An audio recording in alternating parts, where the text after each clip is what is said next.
60 साल का एक बूढ़ा आदमी है। उसका सर लोहे जैसा बना हुआ था। वो बिना दर्द के अपने सर पर ईंट मारकर उसे तोड़ सकता था। उनका एक भाई भी था जिसने अपनी बॉडी को लोहे के डंडों से मार मार कर इतना ज्यादा मजबूत कर लिया था कि अब उसकी बॉडी को कुछ भी नहीं होता था। जबकि उनकी बहन अपनी चीख से सबको डरा सकती थी। उसकी हंसी सुनकर लोगों के कान के पर्दे फट जाते थे। वो रोजाना 5 क्लास तोड़ती और इस तरह अपने गले की ट्रेनिंग किया करती थी। बचपन ही से आयरन हेड और उनके बहन भाइयों को ऐसे ही खतरनाक कुंग फू की ट्रेनिंग दी गई थी। बचपन में तो सब लोग उनके हुनर को बहुत पसंद करते थे, मगर अब वो बूढ़े हो चुके थे और लोगों ने उनमें दिलचस्पी लेना छोड़ दी थी। उनका ये हुनर अब उनके लिए किसी काम का नहीं था। उन तीनों के पास कोई भी नौकरी नहीं थी और ना ही पैसे थे। इस तरह आयरन हेड पर बहुत ज्यादा कर्ज चढ़ चुका था। वो अपने कर्ज की वजह से बहुत ज्यादा परेशान था। एक दिन लोन लेने वाले उसके घर पर आते हैं और घर का सारा कीमती सामान उठाकर ले जाते हैं। पर उनमें से तभी एक आदमी आयरन हेड का सर्टिफिकेट उठाता है। कहता है क्या फायदा इन फजूल कामों का, और उनका मजाक उड़ाता है। आयरन हेड अपनी जिंदगी से बहुत ज्यादा परेशान हो चुका था और अब वो अपनी जिंदगी को बदलना चाहता था। वो इस 60 साल की उम्र में नौकरी ढूंढने के लिए चला जाता है। वो जाते हुए कुछ लोगों को देखता है जो रोड पर खड़े एक दूसरे को पैसे दे रहे थे। वो पैसे देखकर सोचता है इतने ज्यादा पैसे, ये एक गैंगस्टर का ग्रुप था। आयरन हेड अब इन लोगों के पीछे जाने का फैसला करता है। वो उन लोगों का पीछा करते हुए वहाँ तक पहुँच जाता है जहाँ पर ये सभी लोग रहा करते थे और मिलकर अपना काम करते थे। पर एक आदमी ने आयरन हेड को बाहर निकाल दिया था। तभी उनका बॉस उस आदमी को रोकता है और कहता है रुक जाओ, मुझे अंकल की बात तो सुनने दो। जब वो ये सुनता है कि आयरन हेड उनके ग्रुप में शामिल होना चाहता था तो वो सभी लोग जोर जोर से हंसते हैं इस बात पर कि ये बूढ़ा आदमी हमारे गैंग में शामिल होगा। हालांकि आयरन हेड ये भी कहता है कि मुझे अपनी ताकत दिखाने का एक मौका तो दो, पर वो लोग उसकी नहीं सुनते और उसे बाहर निकाल देते हैं। अब वो घर आ गया था। रात को उसकी बेटी उससे मिलने आती है। आयरन हेड एक ईमानदार आदमी था। वो अपनी बेटी को ये भी नहीं बताता कि उसे पैसों की जरूरत है और वो मुश्किल में है। अगली सुबह आयरन हेड दोबारा से उन्हीं लोगों को देखता है। वो जानबूझकर उनकी गाड़ी के आगे आ गया था जिससे कि उसका एक्सीडेंट हो गया था। वो लोग भी बहुत ज्यादा डर जाते हैं, इसीलिए अब वो उसे अपने बॉस के पास ले आए थे। अब आखिरकार उनका बॉस भी ऐसा जज्बा देखकर उसको एक चांस दे ही देता है और कहता है तुम्हें अपने आप को साबित करने के लिए एक बहुत बड़े बिजनेसमैन से पैसे लाने होंगे जिसने हमसे कर्ज लिया हुआ है। अब आयरन हेड उस बिजनेसमैन के पास जाता है। वो एक आदमी के साथ होटल में बैठा खाना खा रहा था। तभी आयरन हेड उसके पास आता है और पैसे मांगता है।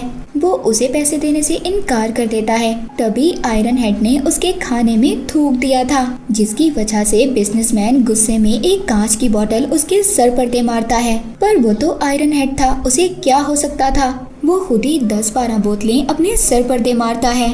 ये देखकर सभी उस बिजनेसमैन को बुरा भला कहने लगे थे। इस बात पर बिजनेसमैन सबसे तंग आकर उसको अपना क्रेडिट कार्ड ही पकड़ा देता है। अब आयरन हेड जब उस गैंग के पास पैसे लेकर जाता है तो वो तो ये पैसे देखकर बहुत ज्यादा खुश हो गए थे। तभी बॉस उसको 30% कमीशन भी दे देता है। बॉस के एक आदमी को इतनी ज्यादा वाहवाही देखकर आयरन हेड से जलन होने लगी थी। उसने बॉस के कान भी भरना चाहे मगर बॉस उसकी एक नहीं सुनता। अब आयरन हेड उन लोगों के साथ मिलकर ऐसे ही काम करने लगा और इस तरह एक ही महीने में वो काफी अमीर भी हो गया। अपने घर में भी उसने सारी नई चीजें खरीद ली थी, पर उसने इस काम के बारे में अपने बहन भाइयों को नहीं बताया था और ना ही अपने मास्टर को, क्योंकि वो जानता था कि अगर वो ये सब कुछ जान गए तो वो उसे ऐसे बुरे काम नहीं करने देंगे। एक दिन उसको बाव नाम के आदमी से कुछ पैसे लेने थे। वो उसी तरह अपने सर पर बोतल मारता है और उसको डरा कर पैसे मांगता है, पर बाव के पास पैसे नहीं थे। वो थोड़े से ही पैसे आयरन हेड को दे देता है।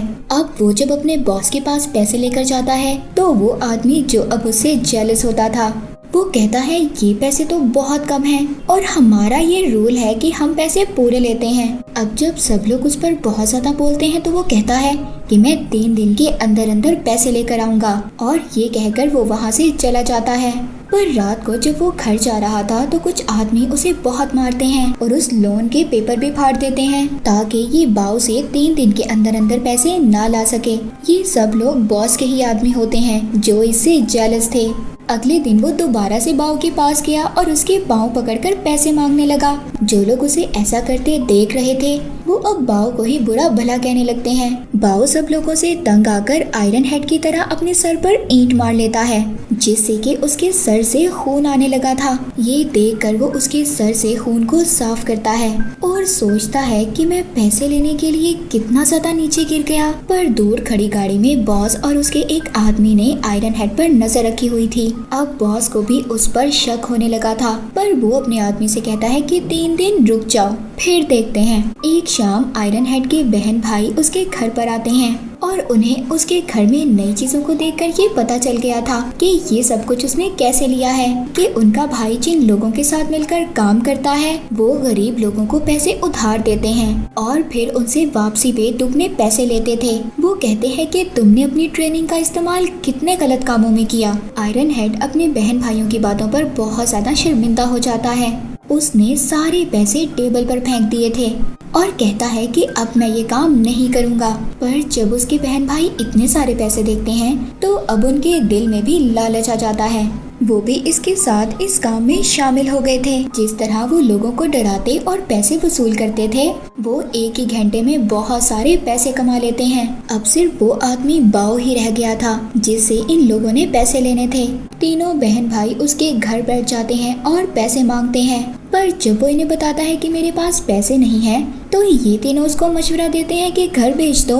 पहले तो बाव उनकी बातें नहीं मानता, पर जब आयरन हेड की बहन 2 दिन तक बगैर रुके बोलती रहती है अपनी तेज आवाज में कि पैसे दो, तो वो तंग आकर अपना घर बेचकर उन्हें पैसे दे देता है, जिससे कि बॉस उनसे बहुत ज्यादा खुश हो जाता है और अपने पुराने लोगों को डांटता है जो उस पर शक कर रहे थे। बल्कि बॉस ने अब अपने काम में आयरन हेड के बहन भाइयों को भी रख लिया था।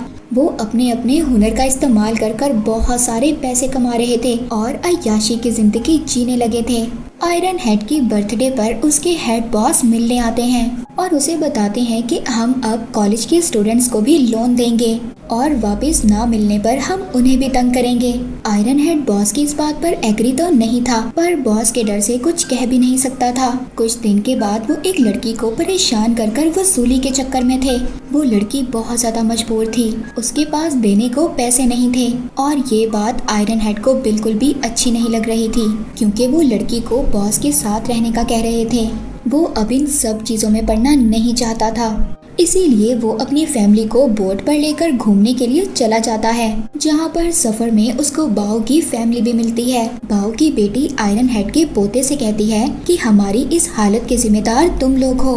बच्चे को ये बात सुनकर बहुत ज्यादा गुस्सा आ गया था और वो गुस्से में जैसे ही बॉटल उस लड़की को मारता है तो आयरन हेड दरमियान में आ गया था। आज पहली बार उसके सर पर कुछ लगने से उसको दर्द महसूस हुआ था और खून भी आया था। वो ये समझ रहा था कि ये सब कुछ उसके बुरे कामों का नतीजा है। वो बाव की माँ को घर लेने के लिए पैसे भी देता है और अपना ये काम छोड़ने का फैसला अपने बॉस को बता देता है। हैरानी ये थी कि बॉस ने इतने आराम से उसकी बात मान ली थी, पर अंदर की कहानी कुछ यूँ थी कि उस गैंगस्टर ने आयरन हेड के पोते को किडनैप कर लिया था। इन सब से वो शदीद गुस्से में आ जाता है। वो सभी कुछ गन्स लेकर बॉस के घर पर पहुंच गए थे। हाथों में गन्स देखकर बॉस और उसके आदमी डर गए थे, पर तभी गलती से आयरन हेड की बहन वहां पर एक गन चला देती है, जिससे कि उन्हें पता चल गया था कि ये तो नकली है। इसी वजह से बॉस और उसके आदमी उन्हें पकड़ लेते हैं। अब वो उन्हें ब्लैकमेल करते हैं और लड़कियों की वीडियोस बनाने का कहते हैं, क्योंकि वो लड़की को बॉस के साथ रहने का कह रहे थे। पर आयरन हेड ने इस बात से इनकार कर दिया था, जिससे कि वो उसको शूट करने के लिए आयरन हेड के सर पर गन रख लेते हैं। तभी वहाँ पर पुलिस भी आ जाती है, जो इस गैंग के बारे में सब कुछ जान चुकी थी। उन्होंने गैंग के लोगों को पकड़ लिया था और फिर इसके बाद वहाँ से सभी लड़कियों को आजाद करवा दिया था। जिसके बाद मूवी के एंड पर आयरन हेड और उसके बहन भाई सब लोग गलत काम छोड़ने की कसम खाते हैं और उनके इसी अच्छे रूप के साथ ये मूवी यहीं पर खत्म हो जाती है।